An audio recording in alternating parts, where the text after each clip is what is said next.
When Keith Urban finally broke his silence after the end of his 19-year marriage, no one expected the words that came out of his mouth. There was no polished PR language, no carefully crafted statement, just the weary honesty of a man who had finally run out of places to hide. During a stop on his High and Alive world tour, Keith paused between songs, looked out at thousands of fans, and said quietly, "I blew it to smithereens." It was raw, unguarded, and heartbreaking. Nicole Kidman had filed for divorce on September 30th, 2025, stunning fans who believed their marriage was one of Hollywood's strongest. For nearly 2 months, Keith said nothing. That silence only fueled rumors about distance, about career pressures, and eventually about a young touring guitarist named Maggie Ball. But when Keith spoke, it wasn't to defend himself. It was to admit that the breakdown of their marriage had been building long before the public ever noticed. Looking back, the signs had been there. The strained interviews, his emotional tribute to Nicole at the 2024 AFI ceremony, the growing physical distance as they attended major events separately. For years, fans thought they were simply busy. Now those moments felt like warnings. Everything exploded when Keith began changing lyrics on stage, altering lines from songs that had once been dedicated entirely to Nicole. The fighter, long understood as a love letter to the early days of their relationship, suddenly included Maggie's name during a performance she posted online. Another time, he replaced, "You'll think of me," with, "But I bet you think about me." The internet erupted instantly.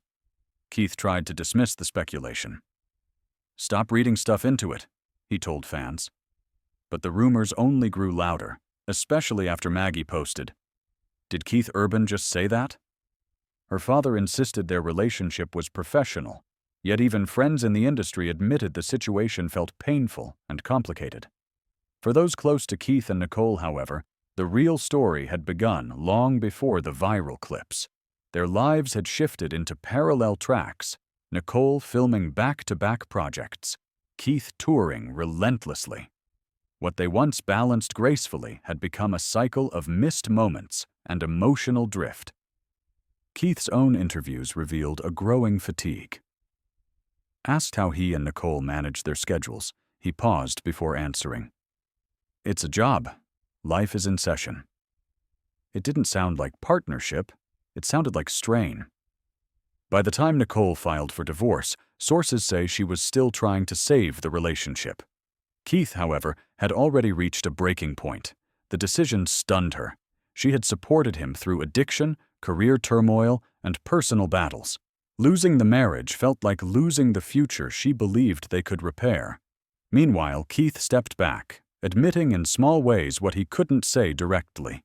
He hadn't been okay. He spoke openly about loneliness on tour, waking at 3:30 a.m. miserable and questioning everything. Those close to him described it as a midlife unraveling, one he realized only when it was too late. In the end, their marriage didn't collapse because of scandal.